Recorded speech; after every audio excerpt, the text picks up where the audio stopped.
Hey everyone, Silencium here. Today we're rolling back to 1986 and to the spark that lit a global wildfire, the original Dragon Ball anime. Created by Akira Toriyama and produced by Toei Animation, this first TV series aired on Fuji TV in Japan from February 26, 1986 to April 19, 1989, for a total of 153 episodes. In the United States, its journey was rockier. An early, limited English attempt surfaced around the end of the 80s. Then Funimation pushed a short run of 13 syndicated episodes in 1995, before the series finally found a broad audience on Cartoon Network's Toonami block between 2001 and 2003, with reruns continuing into 2004.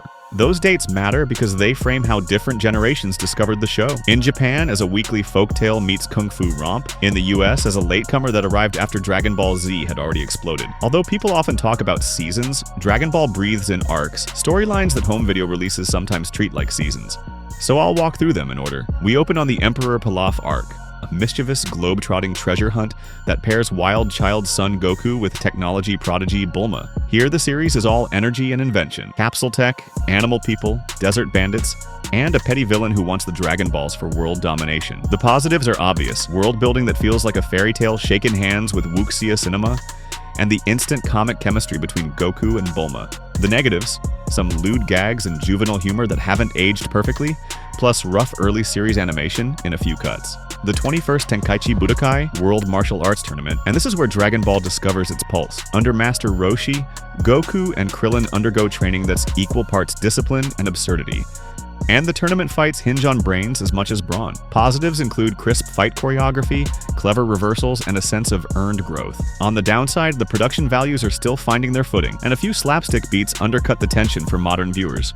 Then comes the Red Ribbon Army saga, sometimes split into sub-arcs, General Blue, Commander Red, but best enjoyed as one big globe-spanning caper. Imagine Indiana Jones filtered through Hong Kong martial arts flicks, frozen fortresses, booby-trapped pirate caves, and a child hero dismantling a militarized empire one base at a time. The strength here is variety: new locales, new oddballs, new gadgets every few episodes. The drawback is sprawl, with the scope widening, pacing occasionally sags, and a filler detour or two can blur the momentum. Still, it's a defining statement about Goku's character: kindness as stubborn as iron. The fortune teller Baba arc acts like a playful haunted house detour, essentially a mini tournament with themed opponents and a poignant reveal linked to Goku's past. It's compact and charming, though some may find the stakes softer after the army's high drama. The 22nd Budokai, the Tien Shinhan arc, raises the bar again. Rival schools clash, techniques multiply, and the show sharpens into a proper martial arts drama. Tien's evolution from hard-edged antagonist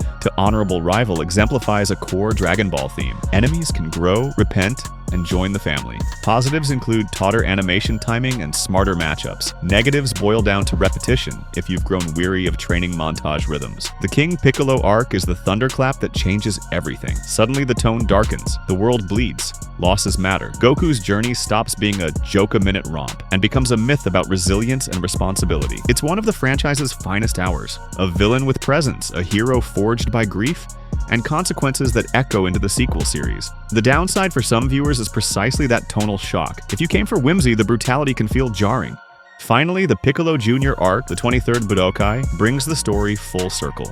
An older, wiser Goku returns to the tournament stage for a finale that is intimate but momentous, weaving together rivalry, technique, and destiny. It acts as the perfect bridge into Dragon Ball Z. You can feel the gravitational pull toward larger-than-life battles, but the strategy-first DNA of classic Dragon Ball still drives the climactic fights. For many fans, this is peak old-school Dragon Ball. For others, it's the bittersweet moment where adventure yields to escalation. Across all arcs, several craft elements deserve a spotlight. Shunsuke Kikuchi's score wraps the series in bright, heroic melody that can turn on a dime from slapstick to solemn. Directors Minoru Okazaki early on, and then Daisuke Nishio shape action that prioritizes clarity, setups, counters, reveals. The ensemble is pure charm: Bulma's brains, Krillin's grit, Yamcha's swagger, Tien's honor, and the Rogues to Allies pipeline that becomes a franchise tradition. The world building mixes ancient temples with retro future capsules and talking animals, giving Dragon Ball a texture all its own. On the negative side, Master Roshi's lecherous gags feel dated, pacing sometimes drifts during the longer hunts, and the TV-era production means occasional off-model artwork or recycled shots. But taken as a whole, the show is remarkably consistent for a weekly series of its vintage, and its highs, especially the late series arcs, remain genuinely stirring. Japanese broadcast ran on Fuji TV from February 26, 1986 through April 19, 1989. The American television presence coalesced years later